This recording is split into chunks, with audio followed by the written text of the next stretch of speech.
Ayo ikuti aku masuk ke dunia liar ini. 1000 tahun lalu, monster dikuasai oleh klan naga dengan sosok terkuat bernama Dewa Iblis. Entitas ambisius ini menghancurkan seluruh daratan, memimpin pasukan monster ajaib tanpa ampun untuk menyerbu tanpa henti. Mereka menyapu bersih dunia manusia dengan keserakahan Dewa Iblis yang tanpa batas, bertujuan menelan setiap sudut dunia ini ke dalam kegelapan abadi. Saat itu umat manusia nyaris musnah total. Namun, potensi tersembunyi manusia akhirnya benar-benar meledak, bangkit melalui gelombang kebangkitan spiritual super epic. Beberapa individu jenius berhasil mengembangkan kekuatan luar biasa untuk mengendalikan monster buas. Orang-orang hebat ini dijuluki penjinak monster. Suatu hari, seorang wanita bersama monsternya mendadak muncul menyerang seekor naga yang mengamuk. Laporan menyebutkan bahwa monster buas raksasa di atas area perumahan utara kota Qingfang itu telah berhasil dipukul mundur. Monster yang terluka itu langsung menabrak distrik perumahan dengan sangat keras, memicu panggilan darurat untuk bantuan medis secepat mungkin. MC kita, Zio Zinggu, siswa tahun ketiga kelas 1 SMA Zingan, benar-benar membeku ketakutan melihat kekacauan absolut di depan matanya. Dia menatap naga iblis yang melotot tajam ke arahnya, menembus reruntuhan dinding kamarnya. Esensi naga itu berceceran di mana-mana. Hal ini membuatnya semakin ketakutan. Di tengah kepanikan itu, dia mendengar suara elegan yang sedang merapalkan sebuah mantra kuno sakti. Pada awal kekacauan, saat langit dan bumi belum terbagi, dia membentuk kontrak dengan esensi jiwanya, memanggil roh dari kehampaan misterius. Dengan sumpah suci dan kata-kata sebagai pengikat, mereka akan mematuhi perintahnya. Suara epik itu kemudian memerintahkan monsternya untuk langsung menyerang. Perhatikan baik-baik bagian ini. Singa api itu melepaskan serangan super dahsyat yang langsung menumbangkan naga iblis tersebut. Dalam sekejap mata, laporan segera mengonfirmasi bahwa tidak ada korban jiwa sama sekali. Suruan, kepala sekolah dari Akademi Qinglong yang legendaris, ditemani monster singanya, mendekati Zio Zinggu untuk meminta maaf atas masalah besar ini. Wanita itu langsung menyerahkan sebuah kartu khusus. Kartu Akademi Qinglong. Dia meyakinkannya bahwa akademi akan mengurus semuanya dan memberikan kompensasi penuh atas kerusakan parah pada rumahnya tersebut. Zio menerima kartu itu. Ruan bersama tim dan monster mereka pun segera pergi dengan cepat. Di dunia milik Zio Zinggu ini, semua orang bermimpi menjadi penjinak monster. Dia juga sangat ingin mencapainya, tapi uangnya sama sekali tidak cukup untuk membeli monster. Tanpa monster, dia tidak bisa ikut ujian nasional. Dan tanpa lulus ujian keren itu, dia tidak akan bisa melindungi siapapun di sana. Tiba-tiba, seekor anjing kurus muncul di depannya, menatap dengan sangat tajam. Anjing itu mulai menjilati wajahnya berkali-kali tanpa henti, membuatnya berteriak kebingungan. Dia bertanya, apakah hewan ini mengikuti naga itu ke rumahnya? Zio bertanya-tanya, awal macam apa ini sebenarnya? Mungkinkah anjing ini seekor Heavenly Husky kelas atas? Apakah bisa dijadikan rekan monster peliharaan? Tiba-tiba, dia mengingat sebuah fakta penting. Dia pernah membaca di buku pelajaran tentang makhluk bernama Galehound, terkenal karena garis keturunannya yang sangat lemah dan menyedihkan. Makhluk ini tidak butuh banyak kekuatan spiritual untuk diikat. Menyadari fakta ini, Zio Zinggu yakin bisa merawat anjing kecil tersebut. Kalian dan aku pasti merasakan antusiasmenya. Dia akhirnya bisa menjadi penjinak monster. Namun, keraguan muncul karena waktu hanya tersisa sedikit. Hanya sisa 3 hari sampai ujian nasional dimulai. Dia khawatir tidak akan siap tepat waktu. Meski begitu, dia tetap mengangkat Galehound itu dengan sangat antusias dan mulai menjelaskan proses kebangkitan roh kepada rekan barunya. Keesokan harinya di kota Qingfang, Zio Zinggu tiba di toko penjinak monster. Dia ragu-ragu di luar, berpikir mungkin dia harus menyerahkan anjing kecil ini saja, memberikan Galehound kepada orang kaya yang mampu merawatnya. Dalam pikirannya, tidak ada masa depan bagi anjing itu bersamanya sekarang. Tiba-tiba, pemilik toko membuka pintu dan berteriak menanyakan kenapa dia mondar-mandir di luar. Sepagi ini, Zio dengan nada pelan bertanya, apakah pria itu menginginkan monster ini? Tapi si pemilik menolaknya dengan sangat kasar. Dia menyatakan bahwa Galehound itu hanyalah hewan kelas bawah tanpa jalur evolusi apapun. Pria itu mengejek.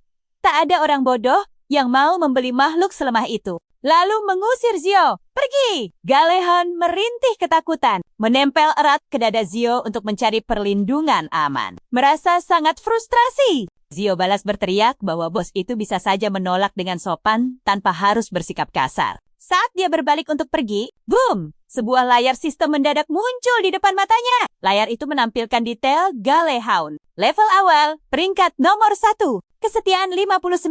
Garis keturunan bawah. Keturunan tersembunyi. Neraka. Bakat tidak ada. Bakat tersembunyi. Api neraka. Jalur evolusinya. Jalur evolusi tersembunyi. Galehound, serigala neraka.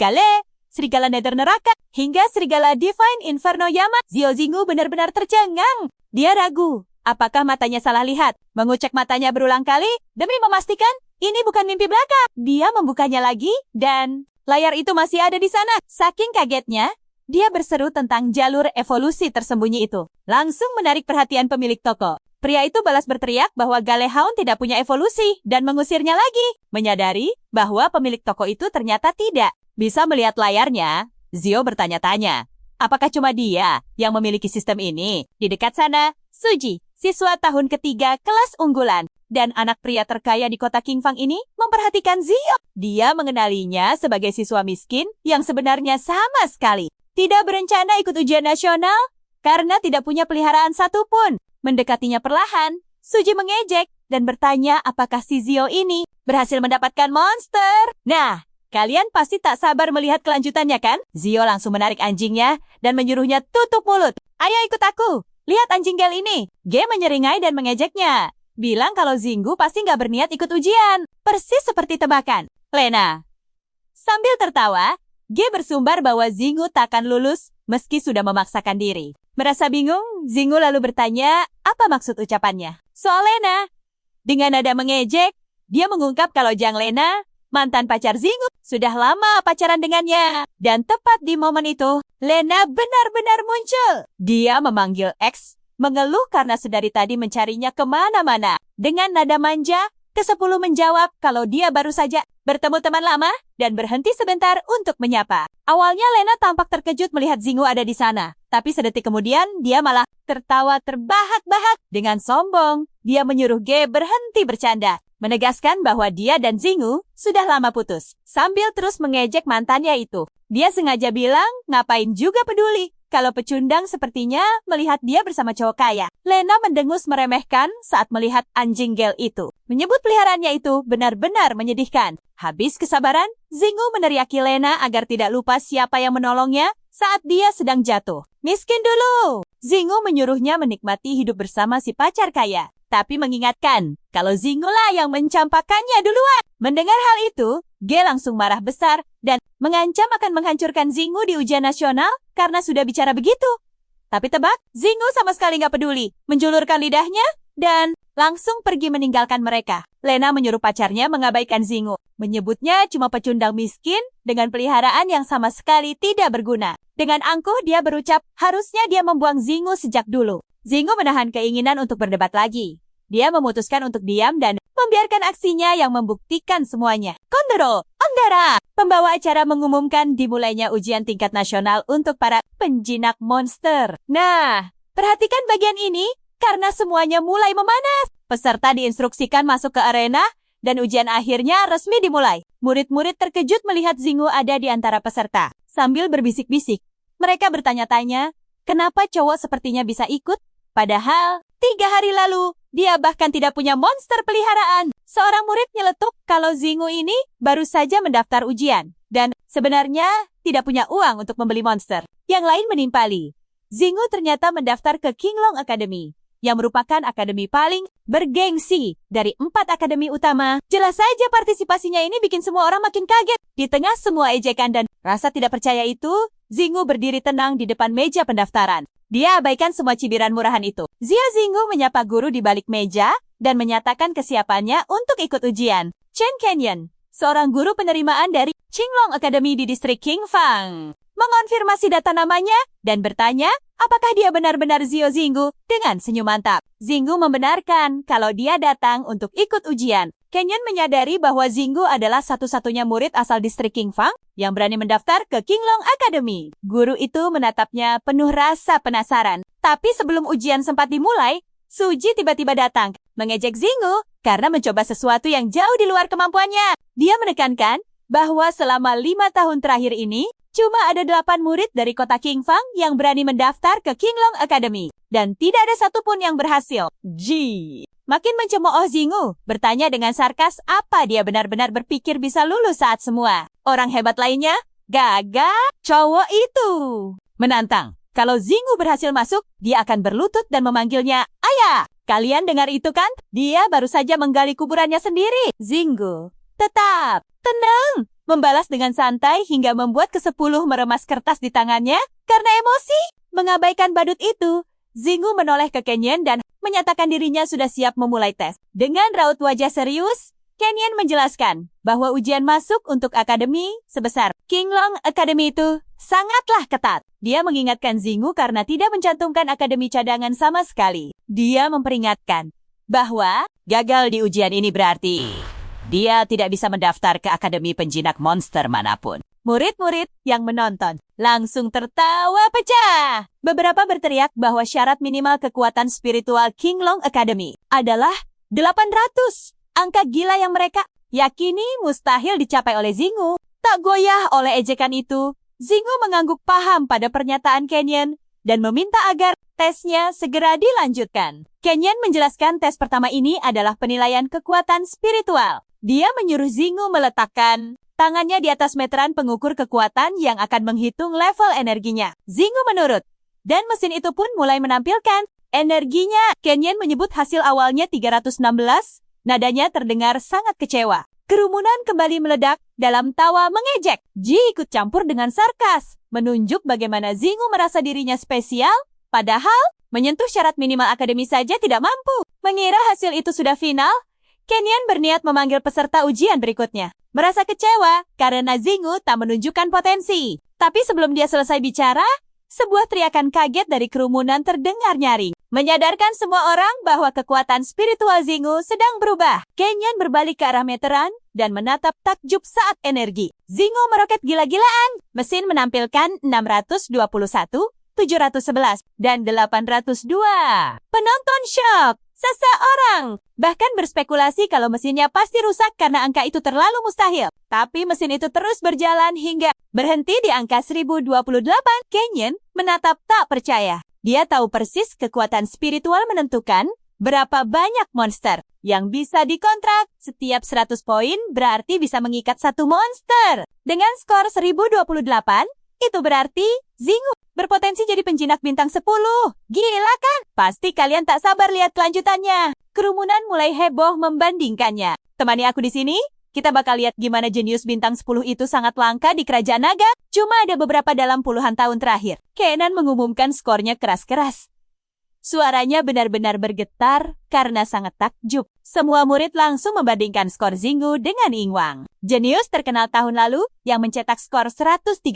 Si Ge yang benar-benar tidak terima, ngotot bilang Zingu pasti gagal di tes berikutnya. Lena ikut-ikutan menunjuk tajam ke arah Zingu dan nyinyir kalau tes kualitas garis keturunan monster bakal jadi akhir buat Zingu. Sebelum Kenan menjelaskan tes kedua, seorang pria diam-diam mendekat. Dia membisikkan kalau alat pengukur kekuatan spiritual agak error. Dan skor asli Zingu itu 133. 2 poin lebih tinggi dari Yingwang. Kenan yang paham betapa gilanya fakta ini, langsung menyuruh pria itu untuk merahasiakan kerusakan alat tersebut dan tidak membocorkannya ke publik. Pria itu mengangguk, lalu pergi. Kenan pun kembali menatap ke arah Zingu dan mulai menjelaskan tes selanjutnya. Dia bilang, ini adalah evaluasi kualitas keturunan monster, dan langsung menyuruh Zingu untuk segera memanggil monsternya. Zingu menjulurkan tangan ke depan, memanggil Black Fang untuk keluar. Monsternya perlahan muncul, melangkah dengan tenang ke bagian tengah arena. Semua orang berdiri terpaku dalam keheningan total,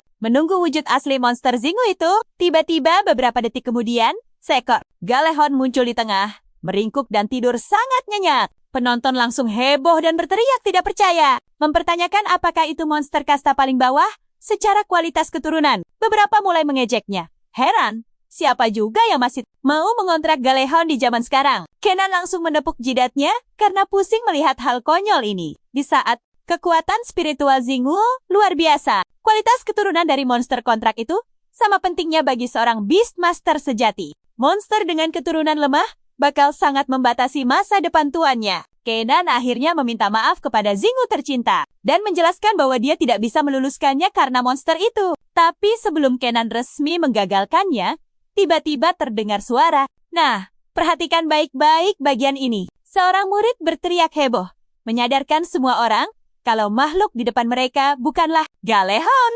biasa. Bulu putih hewan itu perlahan berubah menjadi hitam pekat. Wujudnya berubah dan berevolusi menjadi seekor Hellwind Wolf. Semua penonton terkesiap, berteriak kaget setengah mati karena Galehon seharusnya sama sekali tidak punya jalur evolusi. Kenan buru-buru mendekati Black Fang untuk menguji keturunannya. Betapa terkejutnya dia, ternyata hewan itu memiliki garis keturunan epik dari neraka.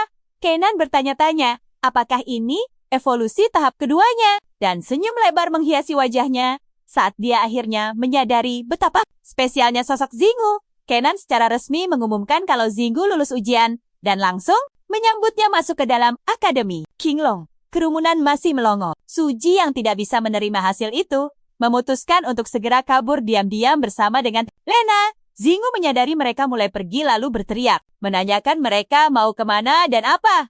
Mereka tidak mau pamitan dulu kepada ayah mereka. Sige yang benar-benar ngamuk membalas teriakan Zingu agar tidak terlalu sombong, sambil menolak keras memanggilnya ayah dan menantang apa yang bisa Zingu perbuat. Karena kesal, Zingu memanggil Black Fang ke sisinya. Sige pun langsung terkejut melihat monster berevolusi itu. Sebelum dia sempat bereaksi, Black Fang memaksanya berlutut di atas tanah. Zingu lalu bertanya apakah dia bisa bicara sekarang, dan Sige yang gemetar ketakutan terpaksa memanggilnya ayah. Sambil menyeringai, Zingu berbalik dan bilang dia tidak sudi punya anak seperti Ge dan menyuruhnya pergi. Kalian mikir dia dimaafkan kan? Tunggu dulu. Lena yang putus asa berlari mendekati Zingu, mengaku bahwa selama 2,5 tahun terakhir, dia diam-diam punya perasaan mendalam padanya dan memohon apakah ada peluang bagi mereka berdua untuk kembali bersama. Sayangnya Zingu langsung berjalan melewatinya tanpa melirik sedikit pun. Dengan tegas menyatakan kalau dia tak pernah menoleh ke masa lalu. Lena jatuh berlutut, mengemis memohon pengampunannya dan mengakui kalau dia memang bersalah. Zingu mengabaikan semua tangisannya dan terus berjalan pergi dengan santai. Beberapa saat kemudian, dia berjalan menyusuri jalanan sambil memegang HP. Sangat antusias ingin membagikan kabar gembira ini dengan adik perempuannya tercinta. Dia meneleponnya. Benar-benar siap untuk pamer kalau dia diterima di Akademi Qinglong. Tapi sialnya, sebelum dia sempat bicara, terdengar suara adiknya yang sangat gemetar memanggil namanya. Disusul oleh jeritan melengking. Jantung Zingu mencelos karena panik. Sementara itu, di daerah pinggiran kota dari wilayah kota Qingfang, kekacauan meledak di pasar petani saat segerombolan monster ganas menyerbu area tersebut. Orang-orang berlarian melarikan diri dalam kepanikan luar biasa, sementara seorang ibu yang histeris mencari anaknya. Dengan putus asa bertanya ke sana kemari mencari putrinya. Di dekatnya, seorang wanita memeluk anak yang menangis dalam pelukannya, mencoba meyakinkan anak itu bahwa semuanya bakal baik-baik saja. Tiba-tiba, ekor monster beracun muncul tepat di belakang mereka. Wanita itu mendongak ngeri, baru menyadari ada seekor makhluk raksasa yang menjulang mengerikan di atas mereka. Tatapan pemangsanya terkunci kuat pada mangsanya. Sesaat kemudian, Zingu tiba di pasar petani, mengamati segala bentuk kekacauan dan bertanya-tanya apa yang baru saja terjadi. Fokus utamanya adalah menemukan adiknya.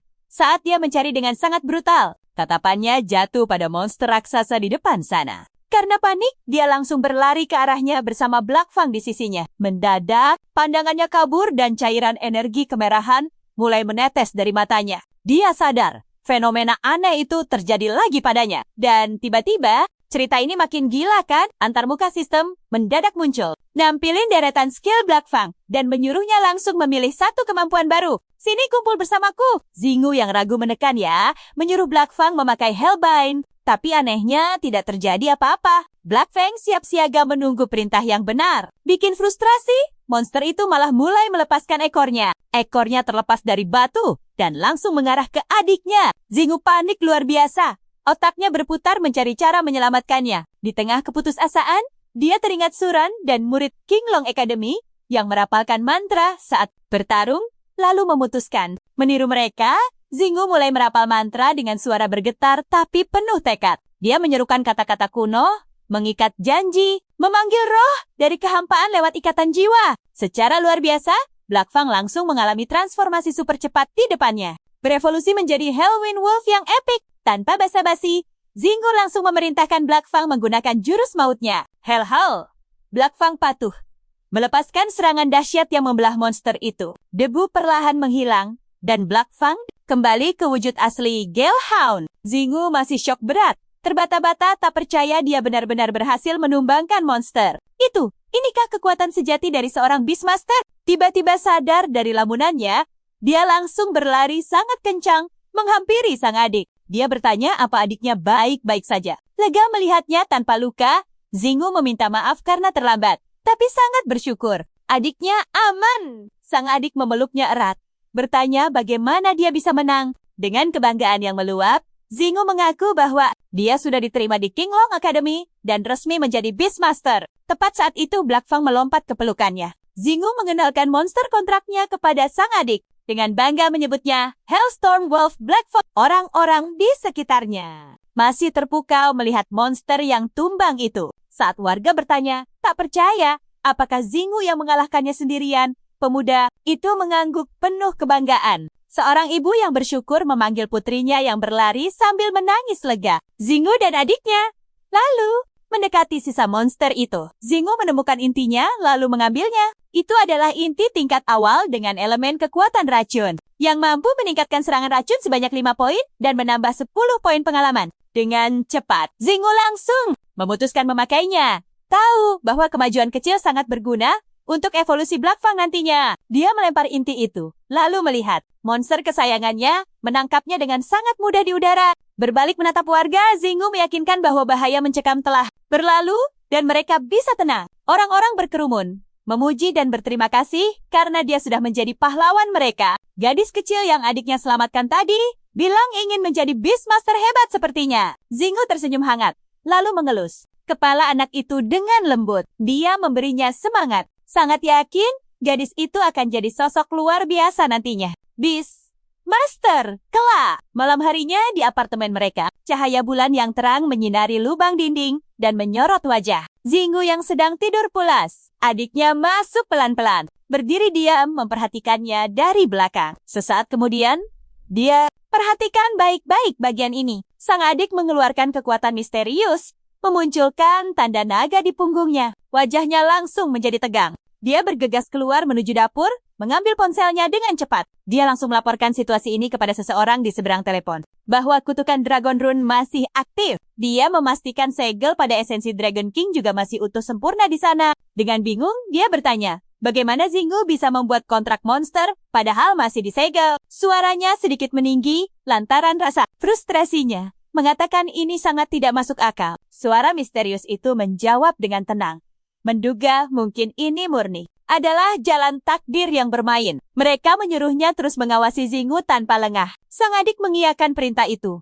Lantas, berjanji akan memantaunya terus. Keesokan harinya yang cerah, Zingu, adiknya, dan warga dari pasar berkumpul ramai di stasiun kereta kota Qingfang untuk melepas kepergiannya yang epik. Seorang paman memberikan sekeranjang telur bebek asin. Tahu ini camilan favoritnya. Sejak masih kecil dulu, seorang bibi memberinya uang ratusan dolar. Bilang kalau semua warga sudah patungan bersama. Sangat terharu, Zingu menerima hadiah berharga mereka. Saat kereta tiba, dia melambaikan tangan ceria, meminta warga tidak usah repot mengantarnya lagi, dan berjanji akan berkunjung saat libur sekolah tiba. Begitu naik ke kereta, dia mengarahkan adiknya ke kursi. Kalian pikir perjalanannya aman? Tebak lagi. Perjalanan tenang ini mendadak terpotong oleh pengumuman petugas yang menginformasikan semua penumpang agar waspada pada guncangan, karena ada laporan kemunculan monster di jalur kereta depan. Namun, meski ada peringatan, kereta sukses melewati area berbahaya itu. Petugas dengan cepat menenangkan semua orang bahwa sisa perjalanan akan kembali normal. Lega luar biasa, Zingu bilang ke adiknya. Dia bersyukur mereka selamat dan menyoroti kalau sebentar lagi mereka sampai di kota Longan. Adiknya tersenyum manis, mengingatkannya agar belajar keras karena sebentar lagi masa sekolahnya dimulai. Tiba-tiba kereta berguncang sangat brutal, melempar penumpang ke dalam kepanikan luar biasa. Orang-orang berteriak histeris, bertanya-tanya apa yang sebenarnya terjadi. Pengumuman lain terdengar, memperingatkan ada sekelompok kera raksasa bermata 3 yang terlihat di depan. Penumpang diminta melindungi diri dan barang bawaan. Semua orang ketakutan, mempertanyakan bagaimana mimpi buruk ini bisa terjadi lagi. Sebelum ada yang bereaksi, hantaman dahsyat datang. Pegang kursi kalian, kegilaan sesungguhnya baru saja dimulai. Ayo kita ikuti aksi menegangkan ini. Atap kereta hancur, Penumpang panik dan berteriak mencari pahlawan. Kera raksasa menjebol atap sepenuhnya. Puing berjatuhan. Zingu dengan cepat menyuruh adik perempuannya untuk segera bersembunyi. Dia mengabaikan semua protes adiknya dan langsung berjalan pergi. Gadis itu terus berteriak memanggilnya, memohon agar dia tak pergi. Tapi Zingu terus maju. Kera raksasa muncul, siap mengayunkan lengannya. Zingu kaget dan membeku. Tapi sebelum serangan mendarat, seekor rubah kuat muncul, menampar wajah kera. Kera itu terpental. Seseorang berseru, bertanya, apa Zingu mau diam saja? Qin Yanin, putri dari ketua guild, menyuruhnya mundur jika tidak ingin celaka. Sambil memutar tombaknya, dia memerintahkan hewan buasnya untuk segera menyerang. Rubah petir berekor 3 itu langsung patuh. Dia melompat cepat dengan kilatan petir menyilaukan. Sebuah sistem muncul di depan Zingu, mengidentifikasi hewan itu sebagai rubah petir ekor 3 tingkat 3 yang luar biasa. Garis keturunannya adalah rubah petir kualitas epik dengan elemen petir dan angin. Zingu terus menatap hewan dan senjata gadis itu. Tebakannya benar, dia pasti Qin Yanin. Semua penonton bersorak sangat gembira. Lega, ada Beastmaster yang menyelamatkan mereka. Namun, Zingu merasa ini belum aman. Seekor kera lain memaksa masuk kereta. Zingu berteriak menyuruh semua orang evakuasi. Sadar bahwa kera raksasa itu hewan kelompok. Perhatikan bagian ini dengan saksama. Firasat Zingu benar.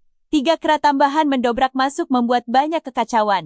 Mereka mengamuk. Zingu memanggil Black Fang, menyuruhnya membantu sang Beastmaster di sisi sana. Sementara itu, Yanin mengumpat keras saat bertarung. Kesal dengan jumlah monster itu. 2 kera menyelinap dari belakangnya. Zingu! Zing meneriakkan peringatan. Black Fang diperintah menggunakan ikatan Inferno, langsung menjebak para kera itu dalam kobaran api. Monster itu tersungkur ke lantai. Zingu berseru bangga bahwa para kera ini tidak punya jalan keluar. Setelah kera dilumpuhkan, Yanin menghampiri Zingu. Sadar dia juga seorang Beastmaster, Yanin sangat berterima kasih padanya. Zingu merendah.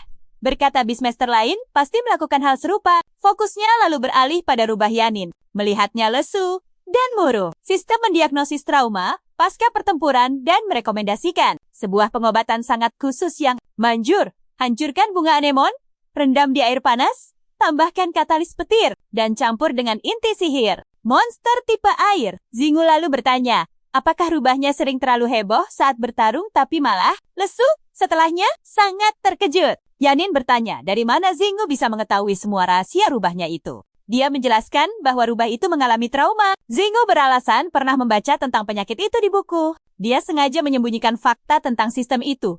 Tahu bahwa rahasia ini tidak boleh terbongkar. Yanin menepuk punggungnya dengan penuh semangat. Dia akhirnya paham kenapa Zakel, rubahnya, bertingkah aneh belakangan ini. Dia berjanji akan mengikuti saran pengobatan itu dan terus berterima kasih. Zingu memintanya untuk santai saja, tapi gadis itu menariknya dan mendeklarasikan bahwa mulai sekarang, Zingu adalah adik lakinya. Wah, sementara itu, adiknya menatap tajam dari belakang dengan penuh cemburu. Dia langsung menarik Zingu menjauh. Kalian lihat sendiri kan? Sambil memeluk kakaknya. Sang adik manis menegaskan, dia bukan adik sembarang orang. Zingu hanya adiknya. Yanin yang kesal menariknya kembali.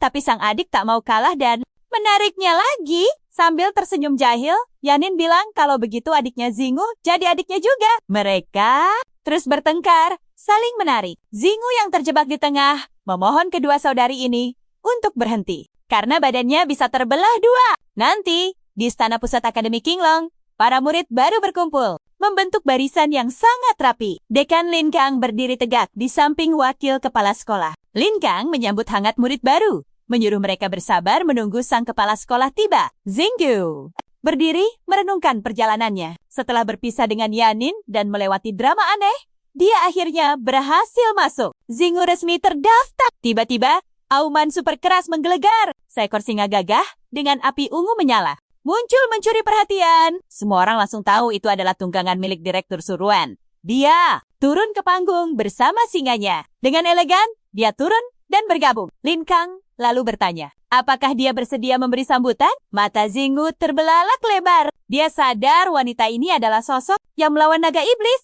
Bayangan, dia benar-benar syok mengetahui wanita itu adalah sang kepala sekolah. Suruhan memberi selamat kepada semua murid, tapi mengingatkan sebuah prinsip yang sangat penting. Dia menegaskan di sini semuanya setara. Nah, kawan, petualangan akademi yang sebenarnya baru saja akan dimulai. Mari kita lihat akademi aneh ini. Aturan nomor 8 benar-benar ditekankan, membuat semua murid terkejut dan berbisik. Mereka bingung. Apa maksudnya? Ruen pun menjelaskan bahwa aturan nomor 8 berarti semua konflik antar siswa, tak peduli siapa yang benar, wajib diselesaikan lewat duel di arena. Terlebih lagi, yang kalah harus minta maaf. Xingyu merasa aturan ini ketat, tapi dia mengerti tujuannya. Ini demi menjamin keadilan, mencegah keluarga elit bertindak semena-mena, dan memberi murid biasa kesempatan membela diri. Pakai kekuatan mereka. 2 jam kemudian di kelas, seorang murid memanggil Xingyu dengan suara lantang tak percaya. Mereka ternyata sekelas. Cowok itu dengan heboh berseru bahwa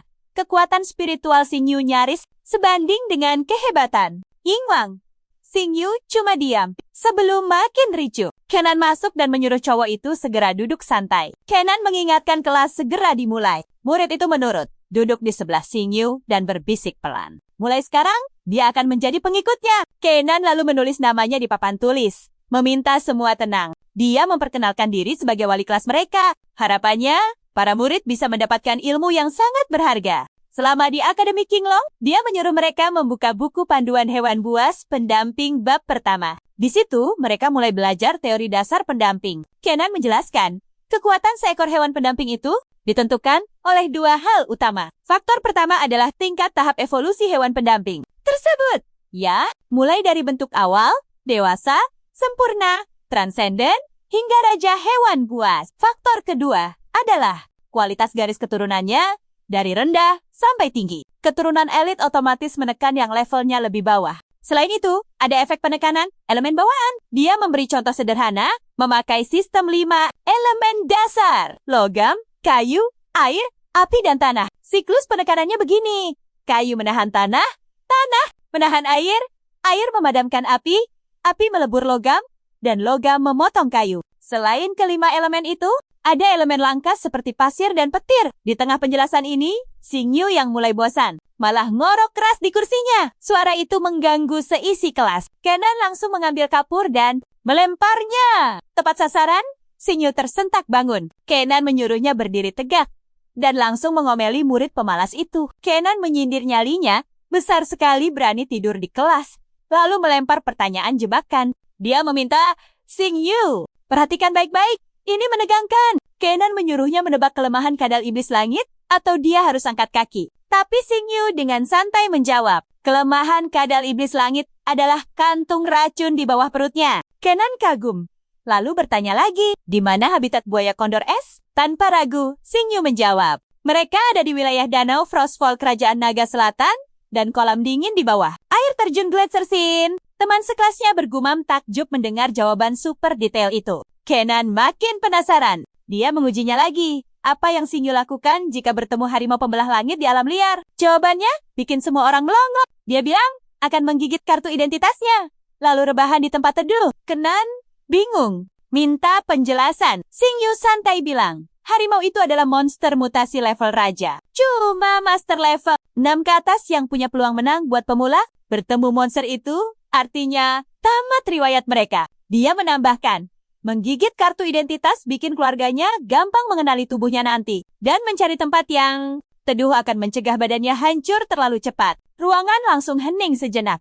Sebelum Kenan tiba-tiba berteriak, jawaban Xingyu pantas dapat nilai sempurna. Penasaran, Kenan bertanya dari mana dia tahu semua jawaban materi. Bab-bab akhir itu, Xingyu mengangkat 3 buku dan membalas santai. Dia sudah selesai mempelajari seluruh. Kalian juga pasti kaget, kan? Teman-temannya melongo tak percaya. Bagaimana cara bersaing dengan sosok yang tampak seperti jenius ini? Kenan membubarkan kelas untuk belajar mandiri dan menyuruh Xingyu mengikutinya keluar kelas. Di luar, Xingyu tulus meminta maaf karena ketiduran. Berjanji tidak akan mengulanginya lagi. Kenan malah mengibas tangannya santai. Masalahnya, bukan dia tidur, tapi fakta gila bahwa dia sudah menguasai teori 1 semester cuma dalam setengah jam kelas. Xingyu canggung berterima kasih. Bilang itu berkat ajaran hebat Kenan. Kenan menyuruhnya berhenti merayu. Karena teori dasar sudah tamat, Sekarang waktunya Xingyu maju ke materi yang jauh lebih tingkat tinggi. Kenan memberinya kartu pas perpustakaan Akademi Qinglong yang memberikan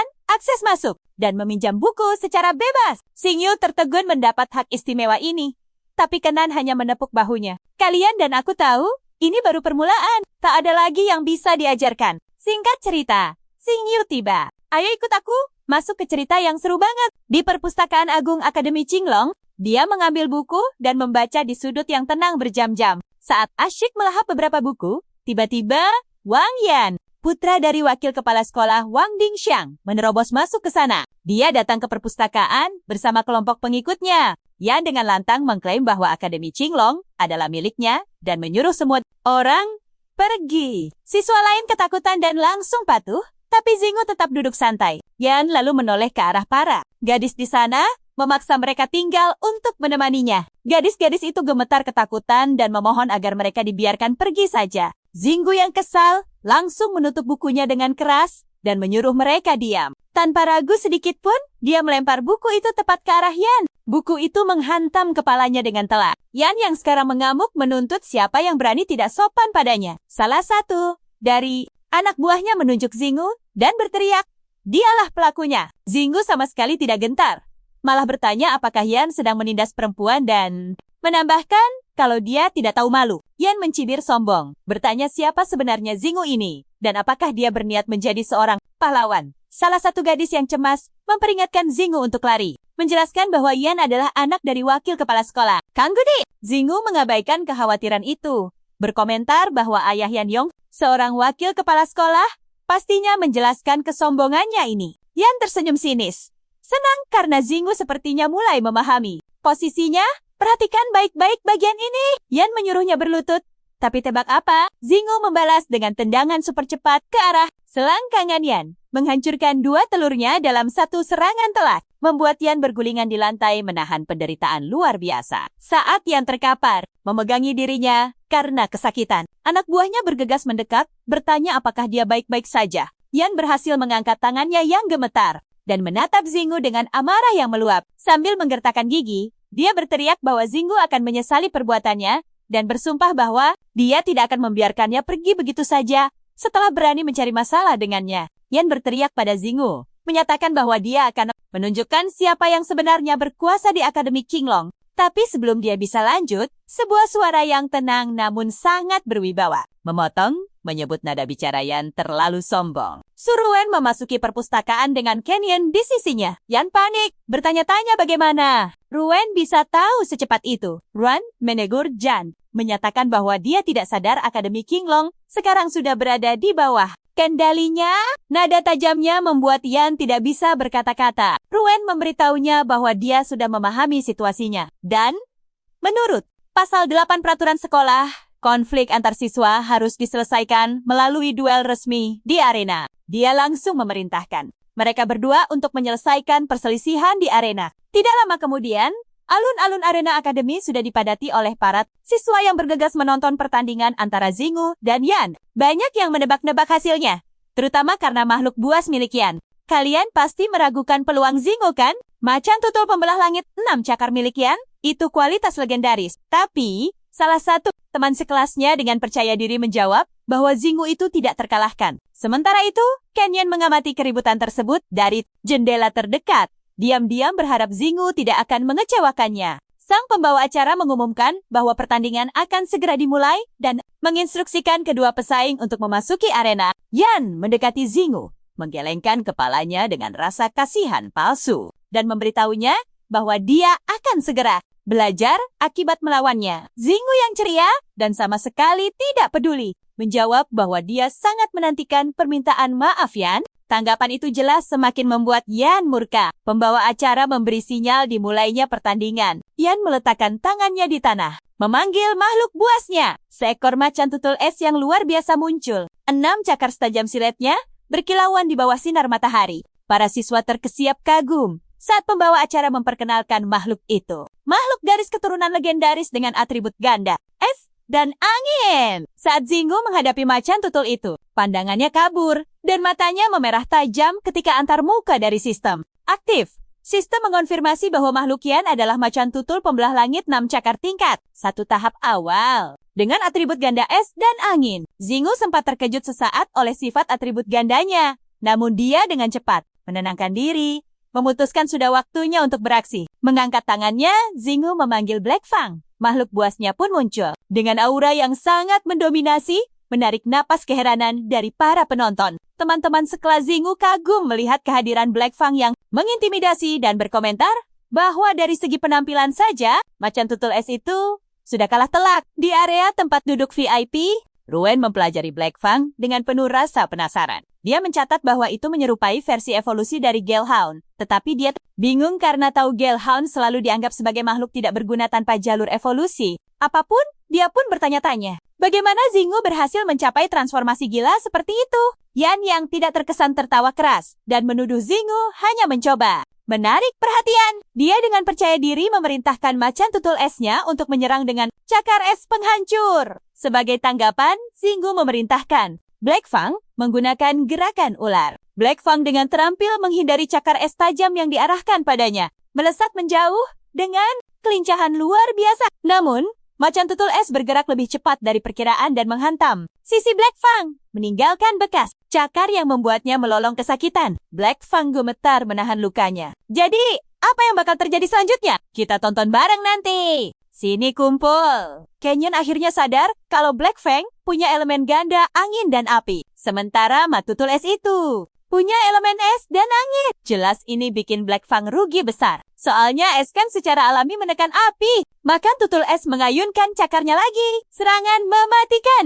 Black Fang nyaris banget menghindar. Tapi Yan langsung berteriak keras kalau dia gak bakal biarin Zingu kabur. Dia nyuruh makan tutul es mengeluarkan jurus surgawinya. Makan itu mengaum memanggil sebuah badai es raksasa yang langsung mengurung Black Fang dalam penjara es. Penonton tersentak kaget. Banyak yang mengira Black Fang sudah terjebak tak berdaya. Tapi ada satu hal yang Yon dan para penonton sama sekali nggak sadar. Black Fang masih bisa bergerak bebas di dalam es. Yan malah tertawa mengejek. Sombong banget bilang sebentar lagi Black Fang bakal beku total. Di dalam penjara es itu, penonton termasuk Ruan, Canyon, dan teman-teman sekelas Zingu menonton dengan tegang. Penasaran gimana reaksi Zingu? Dia malah tenang banget dan nanya balik ke Yan. Terus dia memanggil Black Fang dan menyuruhnya pakai Night Stalker. Tiba-tiba, bayangan gelap langsung menyebar di bawah kaki Black Fang dan monster itu hilang seketika. Gerakan gila ini bikin semua orang syok berat. Ruwen dan Canyon langsung sadar kalau itu adalah skill atribut kegelapan. Penonton mulai heboh dan berbisik. Menebak-nebak apakah serigala badai neraka ini sebenarnya punya atribut ketiga. Yan panik luar biasa nyari di mana Black Fang. Sama sekali nggak sadar ada lingkaran sihir di bawahnya. Perhatikan baik-baik nih. Tiba-tiba, Black Fang muncul di belakang Yan dan menyerang. Penonton langsung sadar kalau Black Fang berubah jadi bayangan buat kabur. Bikin perangkap esnya sama sekali nggak guna. Tapi, sebelum serangannya, kena. Macan tutul es muncul tepat waktu buat menangkisnya dan mendorong Black Fang menjauh. Black Fang langsung mundur ke sisi Zingu. Zingu santai saja, malah bilang ke Yan kalau ini saatnya pamer kekuatan asli. Dia nyuruh Black Fang pakai cakar senyap. Black Fang maju menyerang. Tapi sebelum sampai ke targetnya, dia mendadak hilang. Menjadi bentuk bayangan, muncul secepat kilat, menebas macan tutul es dengan cakarnya. Yan berteriak nyuruh. Macannya melawan balik, memanggilnya bodoh, dan memaksanya menyerang. Tapi, Ruwen langsung tahu efek mengerikan dari cakar senyap. Itu skill kegelapan yang ngasih efek hening 3 detik ke musuh. Bikin target nggak bisa pakai jurus apapun. Zingu ambil kesempatan emas ini. Dia nyuruh Black Fang mengakhiri semuanya dengan raungan neraka. Energinya terkumpul di mulutnya, melepaskan raungan super dahsyat yang langsung menghantam macan tutul es itu. Serangan gila ini bikin monster legendaris itu terluka parah dan tumbang di arena. Penonton bersorak heboh saat pembawa acara mengangkat tangan Xingyu dan resmi menyatakan dia sebagai pemenang. Teman-temannya bersorak bangga banget. Di sisi lain, Yan jatuh berlutut. Sama sekali enggak percaya sama apa yang baru terjadi. Xingyu mendekatinya dengan tenang, bilang kalau dia udah kalah. Tiba-tiba Ruan naik ke panggung. Dia mengingatkan Yan soal aturan sekolah dan menyuruhnya minta maaf. Yan yang terintimidasi oleh tatapan tajamnya akhirnya membungkuk dan minta maaf ke Xingyu. Kalian pasti tahu kan? Yan pergi dengan dendam membara, bersumpah bakal balas dendam. Ruen kemudian memuji penampilan Xingyu dan bilang kalau dia itu siswa kedua yang menarik perhatiannya. Ruen benar-benar gak sabar nunggu partisipasi Xingyu di kompetisi peringkat mahasiswa baru yang bakal diadakan 3 hari lagi. Xingyu dengan malu-malu berterima kasih. Lalu penasaran, nanya siapa sih siswa pertama yang bikin dia terkesan. Ruen menyebut nama Yu Enging, jenius muda dengan kekuatan spiritual tembus angka 1000.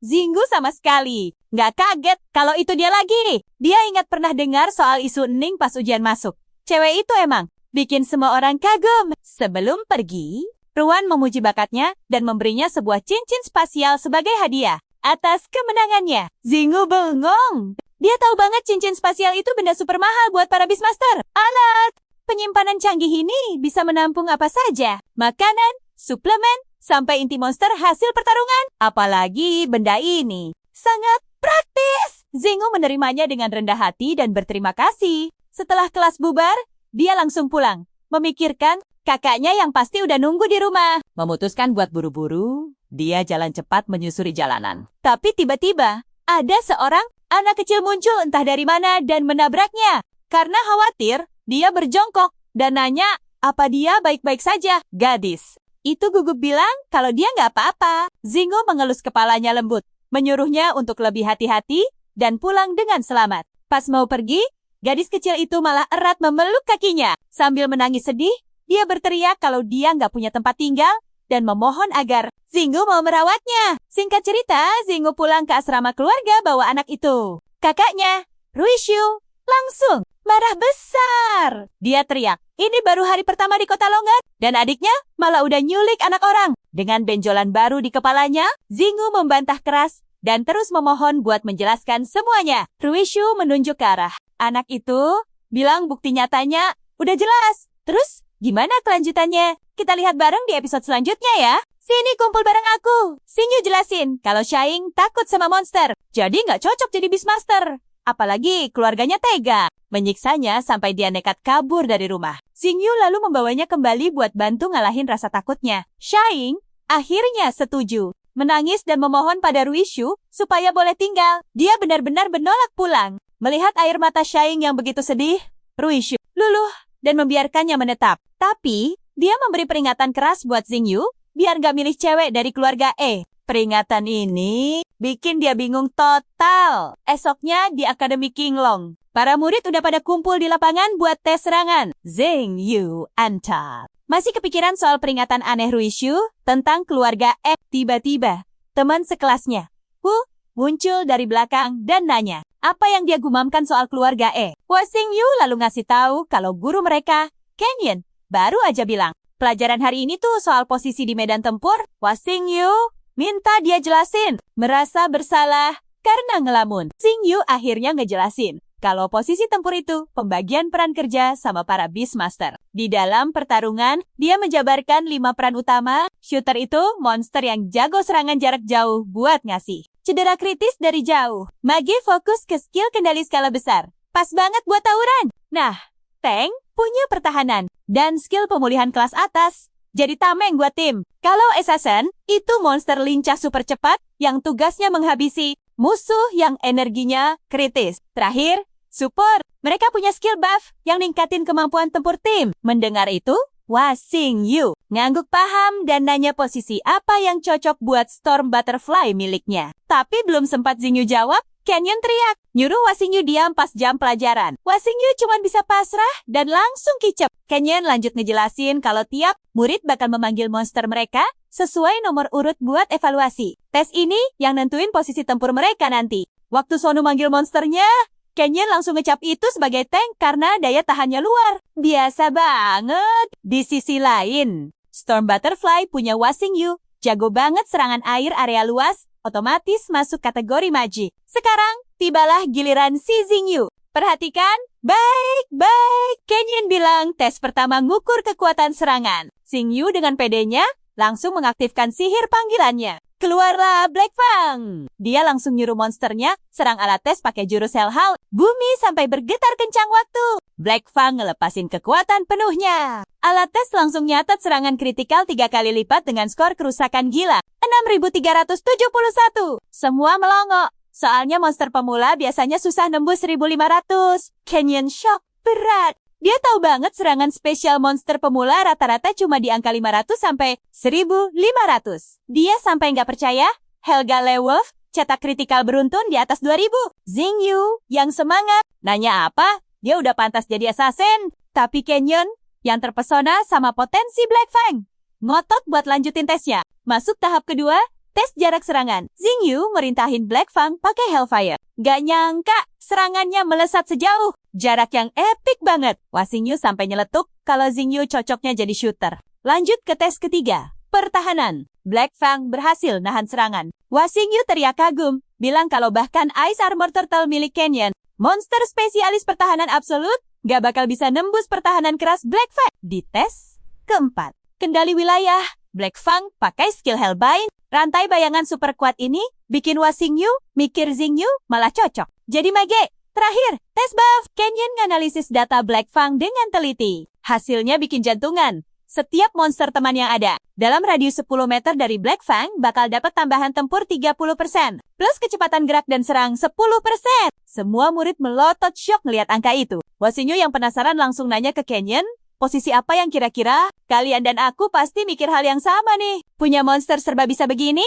Canyon langsung nentuin satu peran khusus. Canyon ngejelasin kalau dia pantas nyandang status all-rounder. Mendengar gelar super langka itu, semua murid kebingungan. Wah Xingyu yang penasaran minta Canyon buat jelasin artinya. Sang guru lalu memaparkan, kalau ada monster yang kelewat jago di semua lini tempur, maka Beastmasternya berhak dapat gelar langka all-rounder. Dan tebak, Xingyu adalah satu-satunya all-rounder di angkatan kelas mereka sejauh ini. Dengar pujian itu, dada Xingyu membusung bangga. Meski dia tetap rendah hati, teman-temannya langsung ngerubungin. Dengan penuh semangat, Wah Xingyu antusias banget nanya, gimana caranya dia bisa sekuat itu? Merasa canggung. Xingyu cuma nyengir dan bilang, itu bukan apa-apa. Canyon buru-buru nenangin keributan murid-murid dan ngingetin biar nggak terlalu heboh. Dia negasin, walau gelar ini langka, bukan berarti belum pernah ada. Apalagi data siswa baru belum kekumpul semua. Cuma Xingyu yang emang paling menonjol sekarang. Canyon juga nyebutin all-rounder legendaris lain di akademi, kayak Ising dan Hangun.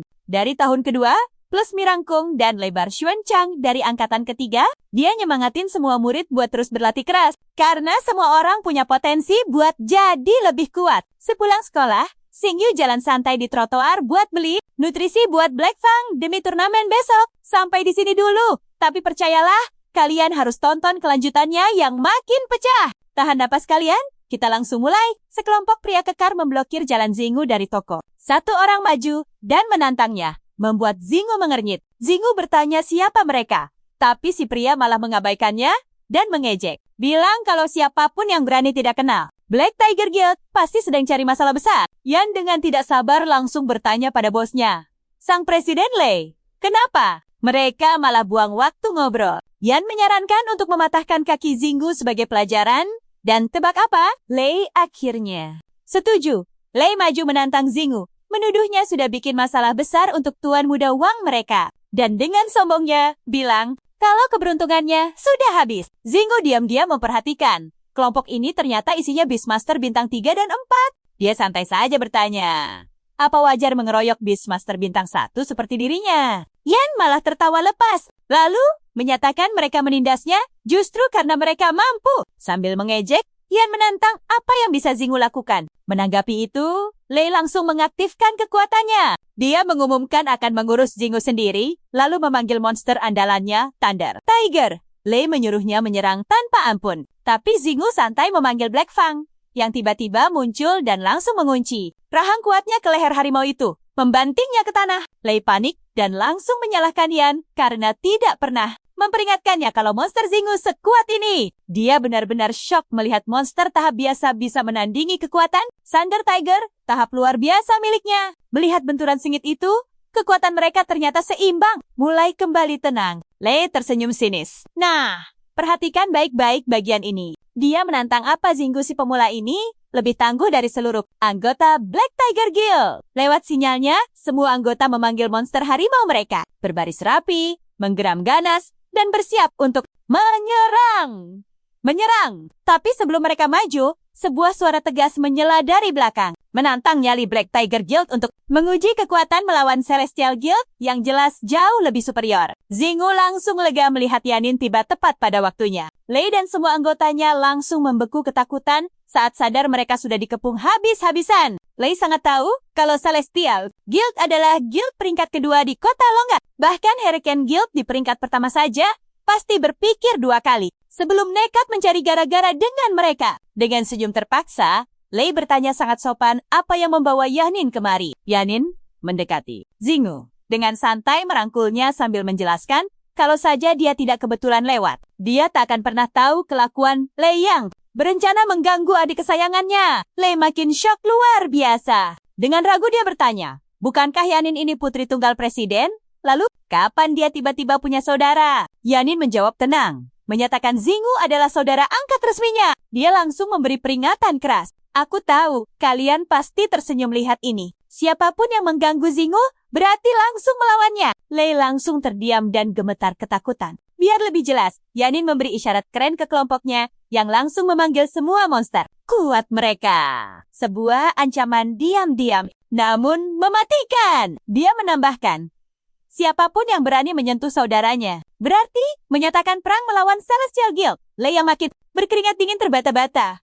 Memohon kalau ini cuma salah paham. Dia langsung menunjuk Yan dalam usaha putus asa untuk menyelamatkan dirinya. Dan berteriak menuduh, ini semua ulah Yan. Dia bersumpah Yan yang menyewa mereka untuk mengganggu Zingu. Yan jelas panik dan gemetar hebat mengangkat tangannya. Dia gagap mencoba mencari alasan kalau dia tidak pernah berniat mengincar Zingu dari awal. Tapi Yanin sama sekali tidak peduli dan memotong alasannya dengan dingin, menyuruh Lei mengurus situasi ini. Lei cepat mengangguk tanpa ragu dan langsung berbalik menyerang Yan. Lei berteriak memaki Yan karena berani mengganggu Zingu. Lalu memerintahkan anak buahnya untuk menghajarnya. Pasukan itu patuh, menendang Yan berkali-kali. Yan hanya bisa menangis keras dan berteriak protes karena ini sebenarnya idenya. Kenapa mereka malah mengkhianatinya? Kasihan sekali. Nanti, sesampainya di markas utama Celestial Guild, Yanin bertanya bagaimana Zingu bisa sampai berurusan dengan orang-orang. Kasar tadi. Zingu menghela napas panjang, menjelaskan kalau dia cuma berniat beli suplemen nutrisi untuk Black Fang,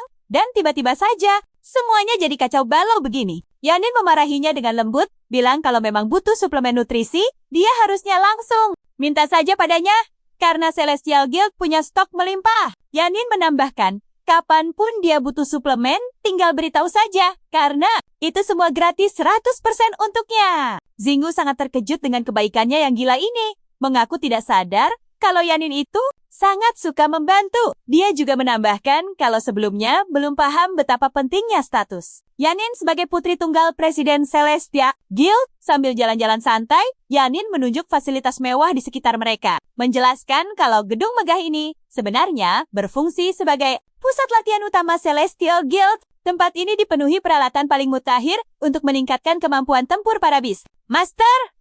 Dia lalu menunjuk area rekreasi santai yang didesain khusus untuk istirahat setelah misi berat. Kerennya lagi, tempat ini punya lapangan golf dan sauna eksklusif. Yanin kemudian mengarahkan pandangannya ke ruang rapat di lantai atas. Tempat semua misi besar direncanakan dan strategi paling rahasia selalu disusun rapi. Selanjutnya, Yanin membawanya ke sayap medis, memamerkan teknologi super canggih mereka, serta koleksi luar biasa berisi ratusan tanaman obat langka. Ada juga tim dokter Beastmaster ahli yang memberikan perawatan level tinggi untuk semua monster yang terluka. Nah, ini dia penutup untuk kita. Zingu yang super terkesan nekat bertanya apa dia bisa bergabung menjadi dokter. Tepat sebelum Yanin, siap-siap kawan. Suara tajam tiba-tiba menyela. Lu?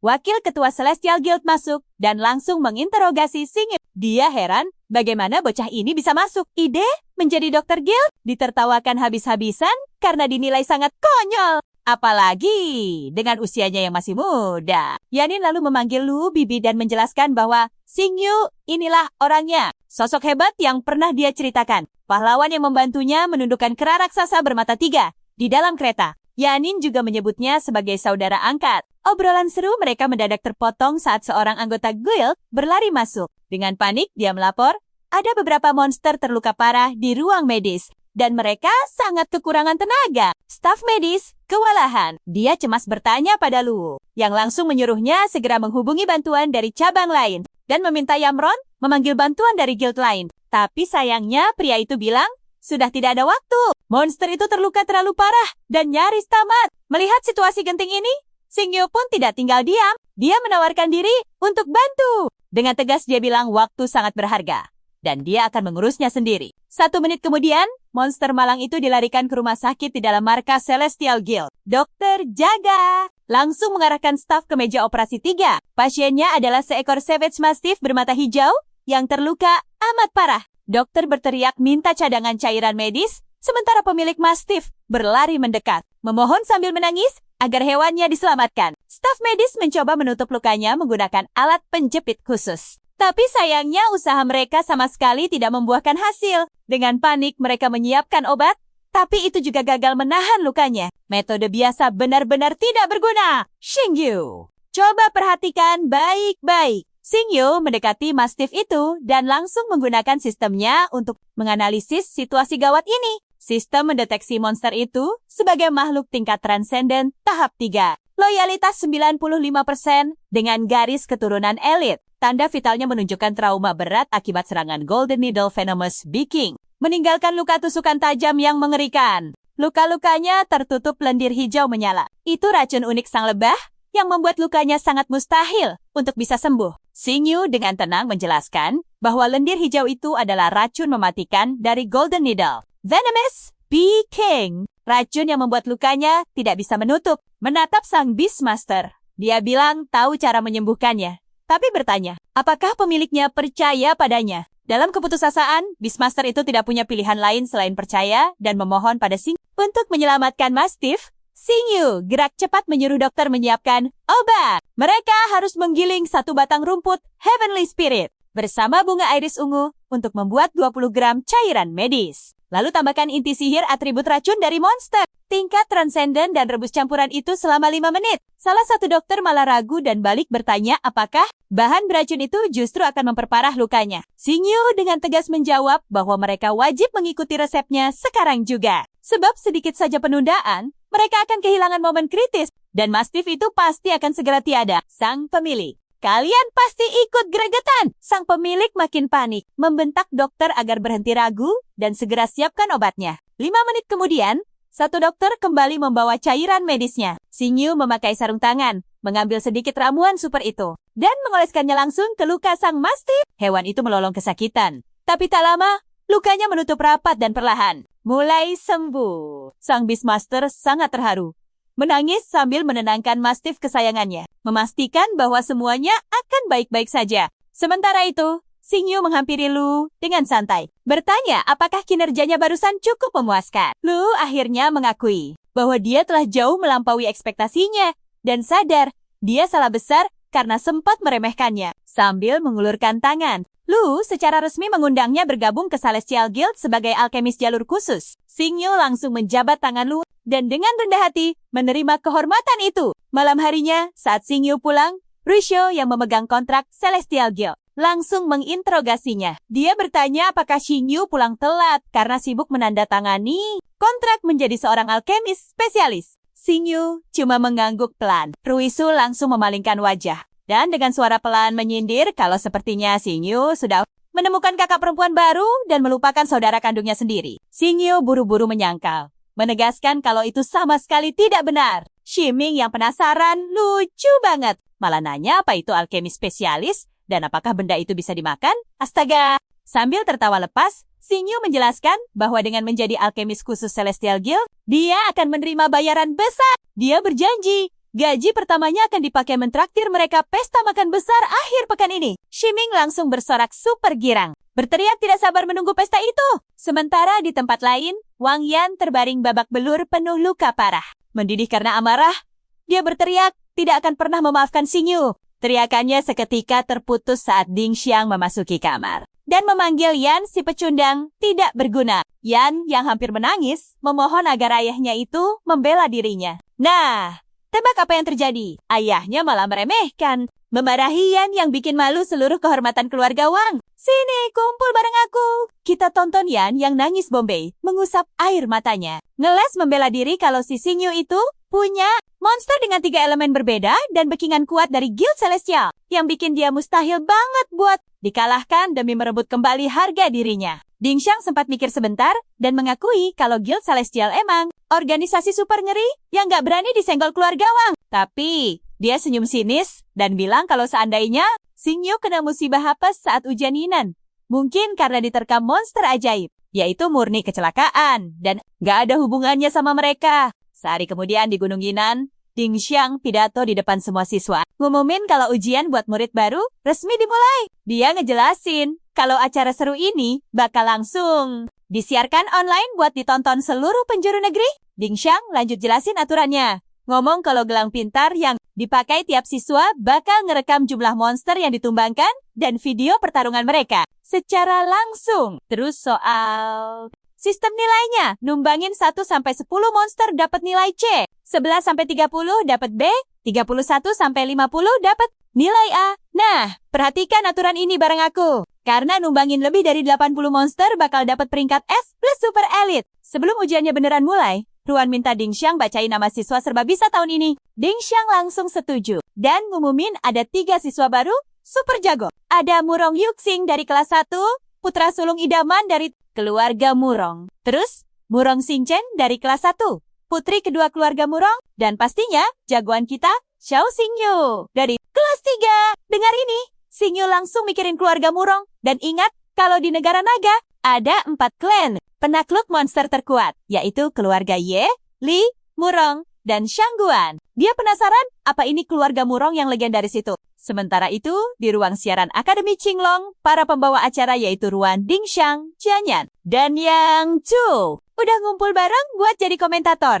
Yang Zhu nyapa penonton siaran langsung dengan semangat dan ngenalin dirinya sebagai pemandu acara paling heboh. Ruan yang kepo nanya ke Dingxiang, kira-kira berapa banyak monster yang bakal ditumbangkan si Xingyu? Dingxiang jawab meremehkan kalau Xingyu mentok cuma bisa numbangin 50 monster. Tapi Jianyan langsung protes keras dan dengan yakin bilang kalau bakat gila Xingyu pasti bisa habisin minimal 80 monster. Ruan ketawa dan bilang kalau keduanya bisa aja salah. Dia percaya banget Xingyu bakal memecahkan rekor Dingxiang dan nyiptain keajaiban. Pas mereka asyik debat, Yang Zhou heboh ngumumin kalau murid baru udah masuk arena dengan rapi. Dan ujian ini resmi meledak. Dimulai! Seiring berjalannya ujian, Yang Zhou terus kasih kabar panas ke penonton. Belum nyampe setengah jam, dia udah laporin kalau Wan Lin dari kelas 2 sukses numbangin beruang ekor pendek. Dan kelas itu udah lewatin rekor 10 monster keren secara total. Dia juga kasih selamat ke Tang Ao dari kelas 5 yang udah habisin 20 monster lebih. Tapi yang paling gila datang dari Murong Yuxing kelas 1 yang udah numbangin 43 monster cuma di jam pertama. Coba tebak, apa yang terjadi selanjutnya? Ya, kita berdua tahu Griffin kabut putih miliknya itu satu-satunya monster tipe kekuatan super. Kemampuan tembus ruangnya bikin monster ini bisa langsung melesat ke arah musuh. Dan semua serangannya menembus telak tanpa sisa. Dia nambahin, kalau monster dengan kemampuan penyembuhan super pun kayak ular taring perak, dibikin gak berkutik sama Griffin kabut putih dan berakhir tragis. Yuxing lalu ngomong santai ke monsternya, nyuruh berhenti main-main dan langsung ambil inti sihirnya. Dengan poin ini, peringkat Yuxing meroket tajam ke posisi kedua, menggeser si Xingyu ke posisi 3, sementara Xingchen anteng di puncak. Siaran langsungnya langsung pindah fokus ke Murong Xingchen. Yang Zhou jelasin dengan heboh kalau kelelawar sayap tulang milik Xingchen punya garis keturunan, legenda singa taring merah, dan satu-satunya tipe undead di seluruh ujian. Waktu itu, Xingchen lagi berhadapan sama lawan buas, singa liar haus mangsa tingkat 2 level awal yang punya keturunan epik dan terkenal dengan kekuatan serangan kritikal 5 kalinya. Singa ini beneran musuh yang super alot. Tapi kalau lawan kelelawar sayap tulang, Yang Zhou yakin singa itu bakal kelar riwayatnya. Dia nambahin, kalau Xingchen sukses menumbangkan singanya, poinnya bakal tembus 51, makin mengukuhkan posisinya. Yang Zhou yakin banget adiknya bakal ngamanin juara. Pertama, pas ngecek papan skor dia shock berat. Ada orang lain yang udah nyalip semenit lalu di tebing tempat. Xingchen, Ingedepen, Single Layer, House Mod. Tadi dia udah nyuruh monsternya nyerang, Yakin 100% poin ini bakal jadi miliknya. Tapi dia langsung kaget parah. Dengar Xingyu teriak ngasih perintah ke taring hitam. Belum sempat dia kedip, taring hitam melompat, maju, dan menghantam kepala singa itu pakai cakarnya dalam satu serangan. Telak, Xingyu senyum manis sambil makasih ke Xingchen karena udah ngasih poin gratis. Dia pengen banget ngamuk, tapi cuma bisa diam sambil melotot kesal. Abis. Sementara itu, Yang Zuo dengan heboh ngasih tahu penonton soal plot twist gila ini, ngatain Xingyu licik banget. Dia ngeledek Xingchen. Kalau sekuat apapun, dia menjaga posisinya. Jadi apa pelajaran yang kita dapat? Jangan pernah lengah, karena si Xingyu sukses nyolong poin berharga itu. Ayo saksikan bersama kalian. Dan aku akan melihat kemunculan semut iblis bermata 3 yang sangat mengejutkan ini. Persaingan sengit antara Xingyu dan Jinsen sangat terasa. Sang komentator bertanya, siapa yang akan menjadi juara? Xingyu menyuruh Black Fang memakai Hellbind, menjebak dan membuat semut monster itu tidak bisa bergerak. Sang komentator menjelaskan bahwa serangan Hellfire dari serigala itu mengabaikan pertahanan Zirah dan menjadi sangat mematikan. Memanfaatkan itu, Xingyu langsung menyuruh Black Fang mengakhiri pertempuran menggunakan Hell Roar. Sebelum serangan itu mendarat, Jinsen tiba-tiba ikut campur. Dia menyuruh kelelawar sayap tulangnya menggagalkan serangan itu. Memakai Sonic Blade. Gangguan itu membuatnya bisa meluncurkan serangan Frostfire yang sukses menumbangkan sang semut iblis bermata 3. Saat monster itu mengeluarkan intinya, Jinsen maju mengambilnya dan menatap tajam Xingyu dalam keheningan yang canggung. Xingyu mengangkat bahu. Tak menyangka dia sependendam itu.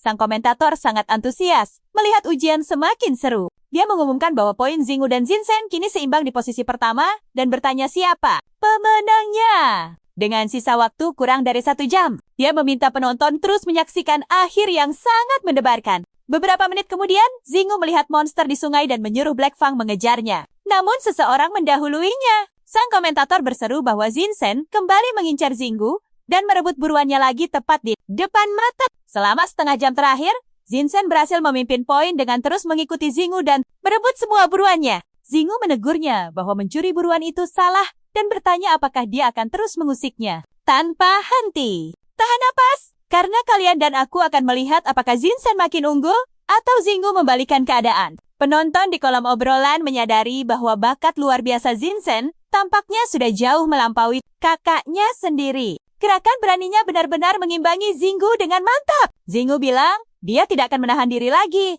Dia menyuruhnya bersiap. Sang komentator penasaran, apakah selama ini Xingyu memang masih menyembunyikan kekuatan penuhnya itu? Dan menduga, apakah dia bisa merebut kembali posisi pertama dalam waktu 30 menit yang tersisa? Persaingan berlanjut saat Xingyu mengejar monster lain dengan Jinsen tepat di belakangnya. Sang komentator menarasikan ketegangan. Kedua peserta memecahkan rekor poin. Xingyu sukses menumbangkan 2 monster dengan sangat cepat dan menahan Jinsen. Saat mengejar monster terbang, Jinsen meragukan kemampuan Xingyu untuk menantang kekuasaannya di udara yang sangat tinggi. Mengejutkannya, dia berhasil menumbangkan monster terbang itu. Dengan kesal dia memanggilnya rubah licik.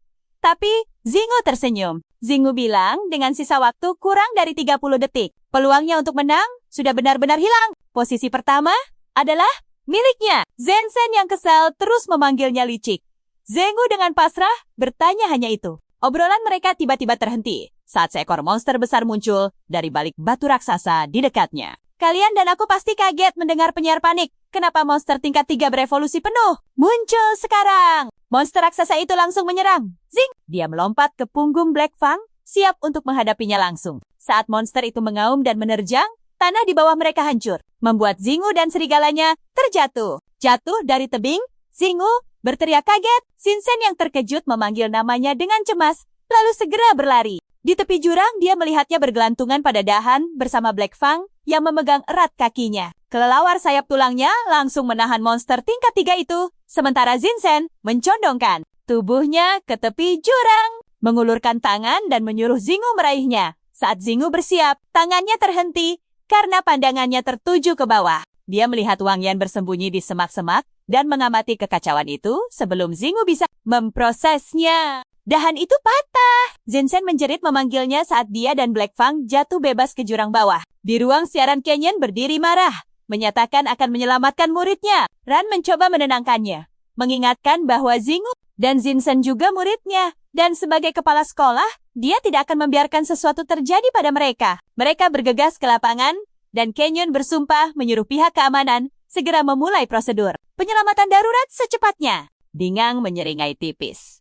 Berpikir bahwa trik liciknya sukses memastikan Xinggu jatuh menuju kehancuran di dasar tebing. Di dasar jurang, Xinggu perlahan membuka matanya dan mengerang kesakitan. Bertanya-tanya apakah dia masih hidup. Senyum jahat Wang Yan saat melihatnya jatuh terlintas di pikirannya. Sambil duduk, Xinggu memaki dengan kesal. Bersumpah tidak akan melepaskannya kali ini. Hatinya hancur mengingat Black Fang, lalu panik mencari keberadaan serigalanya. Dia menemukan Black Fang terbaring terluka sangat parah. Menyadari bahwa serigala itu telah menggunakan tubuhnya sendiri. Sebagai bantalan, Xinggu bertanya cemas dan serigalanya merintih pelan. Membuat kalian dan aku pasti sangat penasaran. Teman-teman, ayo saksikan. Xinggu langsung mengeluarkan ramuan ajaib. Memberikannya kepada Black Fang dan menenangkan rekan setianya. Dia yakin suplemen nutrisi itu akan meredakan rasa sakit. Tiba-tiba hujan deras pun mulai turun. Xinggu memutuskan untuk menarik Black Fang agar aman dari cuaca buruk. Berjanji segera mencari tempat berteduh. Dia berlari ke alam liar,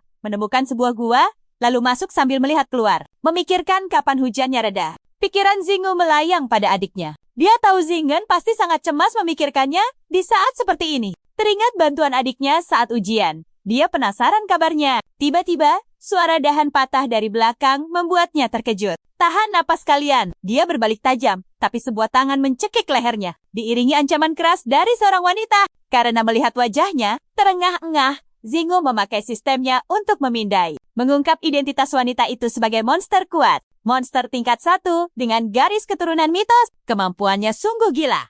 Termasuk mata bencana yang bisa membekukan musuh berlevel rendah, serta api ekor 9 yang mampu membakar jiwa dan menghancurkan pikiran. Atributnya adalah hewan, psikis, dan api. Dengan jalur evolusi rahasia menjadi rubah ekor 10 dan akhirnya menjadi naga ekor 10. Xinggu sadar dia bukan sekadar ekor 9 biasa, melainkan ancaman nyata. Wanita itu mempererat cekikannya, menolak membiarkannya pergi. Sambil terbatu kesakitan, Xinggu berhasil berteriak agar dia berhenti. Disinilah plotnya berbalik kawan. Xinggu bilang dia terluka oleh naga burung murni dan waktunya hampir habis. Matanya terbelalak kaget, menuntut penjelasan dari mana dia tahu. Sebelum dijawab, wanita itu tiba-tiba meringis kesakitan. Dia memegangi dadanya. Mengambil kesempatan itu, Xinggu mengangkat tanda penjinak miliknya, memancarkan cahaya terang yang membutakan. Matanya, wanita itu refleks menutup mata dengan kedua tangan,